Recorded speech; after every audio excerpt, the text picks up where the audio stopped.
Like many of us, I loved Ender Lilies' Quietus of the Nights. It set a new standard for Metroidvanias and, frankly, for games in general. The developer's dedication to quality was clear, and I couldn't wait to see what they'd do next. So when Ender Magnolia Bloom in the Mist was announced, I was all in. I even named it my most anticipated Metroidvania of 2025, link in the description, and let me tell you, it did not disappoint. It takes almost everything that Ender Lilies did great and cranks it up to an 11. I played to 100% completion, which took me 48 hours, but don't let that discourage you. I am a really slow player. Let's break down what works, where it stumbles, and just how good it really is. Stick around for the Maestro Mark, my completely objective, statistically proven, and flawless scoring system. We're back in the Land of Fumes, decades after the events of the original game. You play as Lilac. She awakens in an underground lab with no memory of her past. Who is she? How did she get here? What's her purpose? With only curiosity as her guide, she sets out to explore. Along the way, she encounters homunculi, corrupted humanoid creatures once designed for helpful tasks, but driven to madness by the toxic gases of the Land of Fumes. This pollution comes from the Imperium Parasol, a barrier shielding the city from the rain of death, but at a terrible cost. Lilac is an attuner, which gives her the ability to manipulate mystical energy. She isn't built for combat, but can purify homunculi, some of whom join her cause. Her most important companion is Nola, an advisor who retains knowledge of the past.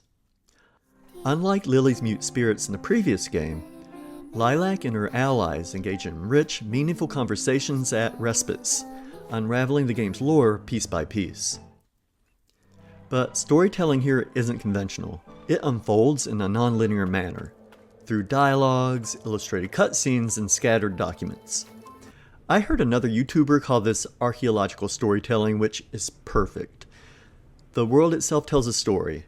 Ruined cities, broken labs, and twisted creatures all have something important to say if you just pay attention. Boss fights add to this, with many enemies revealed as tragic figures. When Lilac purifies them, glimpses of who they were emerge.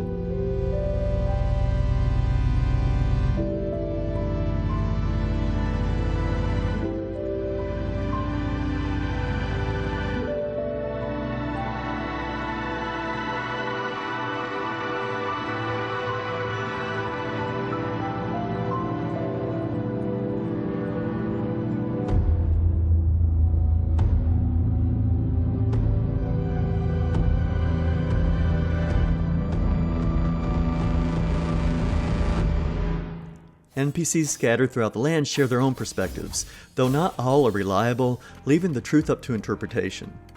And as Lilac explores, her own lost memories start to surface.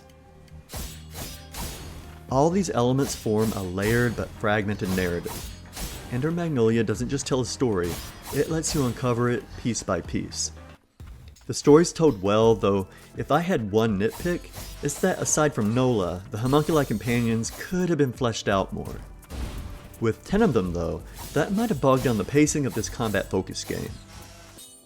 That's my take on the story. I loved it. Now let's move on to... The art of Ender Magnolia is nothing short of breathtaking. Every frame is artisanally crafted, drawing players into a world that is both beautiful and unsettling. The game's 2D gothic art style builds an atmosphere that feels ruined yet alive, eerie yet mesmerizing. The environments tell their own story. Abandoned laboratories filled with broken machinery, overgrown ruins twisted by nature reclaiming what's left, and cities swallowed by toxic mist. The muted color palette is punctuated by glowing ethereal highlights, reinforcing the feeling of a world both corrupted and clinging to life. But beyond its haunting beauty, Ender Magnolia leans heavily into biopunk aesthetics. I want to briefly explain this term because I had never heard of it before, so I'm thinking some of you haven't either. So, while cyberpunk worlds are built on neon lights, digital dystopias, and the fusion of man and machine, biopunk shifts that focus to biology, genetic manipulation, and the consequences of tampering with organic life. In Ender Magnolia, the homunculi are the clearest example of this biopunk influence. They're not machines, but artificially crafted lifeforms that, as I mentioned previously, are driven mad by the mist. Their designs reflect their warped nature. Once human-like, now disfigured, corrupted, yet still retaining echoes of their former selves. The fluid animations of both characters and enemies add to the organic, unnerving aesthetic. Homunculi don't always move like mechanical constructs. They twitch and lurch with disturbing realism, making battles feel more like fights against living horrors rather than programmed foes. The biomes are diverse, each reinforcing the Biopunk setting with its own brand of decay. Some areas feel like the remnants of failed scientific ambition, while others resemble natural landscapes grotesquely reshaped into something disturbingly unnatural. Exploring these locations isn't just about moving from point A to B. It's about experiencing a world that feels like it's still mutating, still evolving in its own grotesque way. This isn't just an art style, it's an identity. A biopunk nightmare painted with breathtaking beauty. A world that lingers long after the game is turned off. Ender Magnolia refines its combat and exploration, preserving the core of Ender Lilies while introducing new mechanics and adjustments. Combat is fast, fluid, and highly strategic, with Lilac relying on purified homunculi to fight. Each ability is mapped to a specific button, allowing for quick combos, seamless movement, and on-the-fly adaptability. Certain homunculi excel in melee combat, while others specialize in ranged attacks. Some demand active control, while others operate passively, steadily chipping away at the enemy's health. One of the biggest changes is the ability mapping. Players can now equip skills from 4 companions instead of 3, thanks to an extra slot mapped to R1. Each homunculus has 3 abilities, and you can find and buy materials throughout the game to upgrade them. This adds more flexibility in combat, allowing for greater experimentation with different attack styles and smoother transitions between abilities. However, the series takes 2 steps forward and 1 step back, and that the loadouts are now restricted to just 1. In Ender Lilies, players could swap between 2 full sets of abilities, enabling mid-battle strategy shifts. That freedom is gone in Ender Magnolia, making every ability choice more consequential but also limiting tactile variety for players who enjoyed switching styles on demand. Defensive mechanics have also been reworked. A parry system is tied to carapaces, which are not just passive shields but active tools in combat. A well-timed parry does more than just negate damage. It can create shockwaves that stagger enemies or even counterattack by releasing projectiles. This makes parrying feel rewarding, but also more crucial than ever to master. Dodging initially feels stiff, but not long into the game, Lilac gains an enhanced dash, dramatically improving mobility. This upgrade not only makes movement sharper and more responsive, but also enhances the overall combat flow, making it far more satisfying. Customization has also been expanded with relics, bracelets, and totems, giving players more control over Lilac's strengths and weaknesses. Relics function as passive upgrades, which themselves can be enhanced, providing benefits like increased attack power, longer iframes when dodging, and stronger elemental resistances. They allow for nuanced build optimization, catering to different playstyles. Bracelets, on the other hand, offer straightforward stat boosts, enhancing damage, defense, or elemental resistance. While not game-changing, they fine-tune Lilac's effectiveness in specific combat scenarios. Totems improve Lilac's characteristics, such as the number of heals or SP gauges, and provide triggerable effects. These features encourage a refined approach to customization, where small tweaks accumulate into meaningful gameplay differences. Some elemental mechanics play a larger role. Both Lilac and enemies can be affected by fire, ice, and other status effects. This adds an extra layer of risk, making elemental resistance just as important as raw damage output. The elemental damage from the fire seemed unbalanced though, as it very quickly eats into your health unless you dash furiously to put out the flames. Exploration remains central to the experience, with interconnected environments, hidden paths, and intricately designed areas that reward curiosity. However, one of the game's biggest quality of life changes, the map system, has been somewhat divisive. Now, doors, secrets, and fully cleared areas are marked if you happen to explore near them, making 100% completion easier than ever. While this helps players track progress, some die-hard exploration fans argue that such dummy-proofing removes the organic sense of discovery. Instead of relying on environmental cues and memory, players can now simply follow the map, which some feel makes exploration more checklist-driven. Overall though, I think the gameplay in Ender Magnolia is top-notch and an improvement to its predecessor. Now let's pivot to the music and sound design in Ender Magnolia is nothing short of exceptional. Composed by the Japanese group called Mili, the soundtrack is a haunting fusion of classical and contemporary elements, bringing melancholic piano and strings, ethereal vocals, and electronic textures into something both delicate and immense.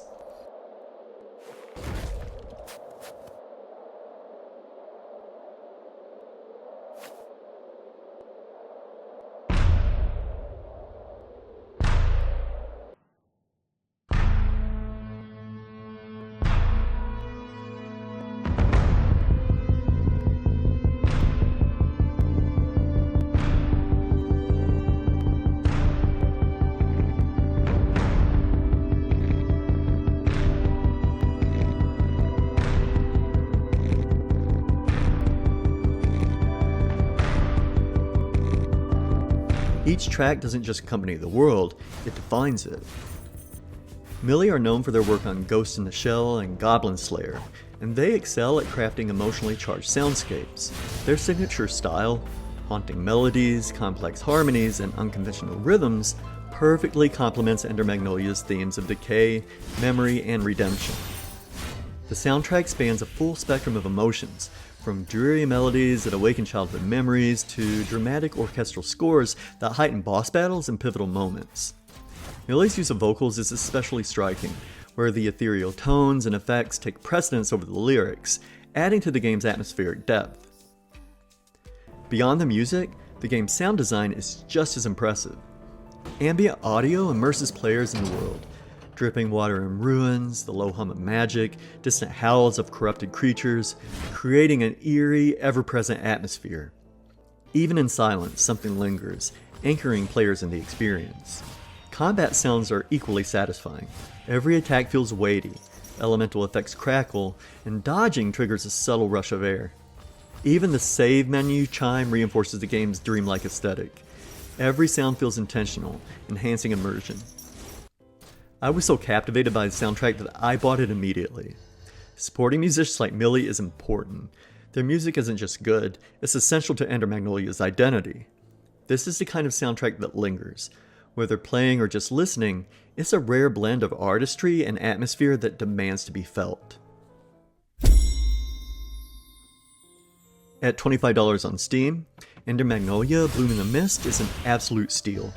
With 25 to 30 hours needed for 100% completion for the average player, not me, it offers a rich, rewarding experience far beyond its price tag. Even if it were shorter, the sheer quality of its combat, world building, and atmosphere would more than justify the cost. Beyond length, this is a game that begs to be replayed. Its dense lore, scattered across item descriptions, documents, and character interactions, rewards a second playthrough. While you can grasp the broad strokes on a first run, replaying reveals hidden details, deepening your understanding of the world's tragedies. Boss fights alone make revisiting worthwhile. These encounters aren't just mechanical challenges, they tell stories. Understanding who they were before their corruption adds emotional weight, while the combat itself becomes more fluid with familiarity. Customization options make replaying worthwhile as well. With 4 homunculi, various loadouts, relics, and elemental strategies, no 2 runs have to be played the same way. Some builds encourage all-out offense, while others reward careful parries or strategic elemental play. Tweaking your setup to fit your style isn't just fun, it makes every run feel uniquely yours. The game's adjustable difficulty system adds even more flexibility. Rather than locking into easy, normal, or hard, Ender Magnolia lets you tweak challenge settings on the fly. Struggling with a boss? Adjust the difficulty. Want a tougher fight? Crank it up. For mastery-driven players, self-imposed challenges like low upgrade runs or no damage bosses adds even more replayability.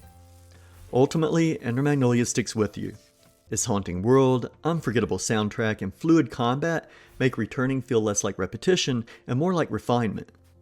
Whether diving deeper into its lore, sharpening your skills, or experimenting with new playstyles, this is a game worth revisiting again and again. I score games on 5 categories, each worth up to 2 points. Add them together and you get a score out of 10, which I call the Maestro Mark. This year I've introduced the potential for 0.5 bonus points, the fun factor, for games that are exceptionally enjoyable. Narrative, 2 points. Some compare the story unfavorably to Ender Lilies, but I strongly disagree. Ender Magnolia delivers a heart-wrenching yet heartwarming tale of loss, redemption, and ambition. No story's perfect, but this one shines. Gameplay and mechanics, 1.5 points. The combat is fluid, precise, and full of variety with creative loadouts that melt enemies. The improved map system makes exploration far smoother. But removing the second loadout, that was a baffling decision that limits combat flexibility. Graphics and art direction, 2 points. The art direction surpasses its predecessor, blending gothic, biopunk, and dark fantasy beautifully. Each area feels distinct, yet fits within the game's somber aesthetic. All this creates a visual masterpiece. Music and sound, 2 points. Mili returns, and the soundtrack is haunting, emotional, and elevates every moment. The sound design is equally brilliant, from subtle ambiance to the weight of every attack. Every audio element is crafted to perfection. Value and replayability, 2 points. At just $25, Ender Magnolia delivers an incredible amount of content and replayability. Build customization, preset and adjustable difficulty, and constant experimentation keep it consistently engaging. Fun factor, 0.5 bonus points. This was an easy decision. The game's just fun. I put together a ridiculous build that melted the final boss, and it caused me to laugh like a hyena.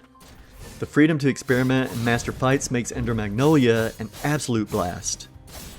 That gives Ender Magnolia Bloom in the Mist a Maestro Mark of 10, which means I think you'll love it. That's my take on Ender Magnolia, but I want to hear yours. Does the story hit as hard for you? How do you feel about the combat changes? And what ridiculous builds have you come up with?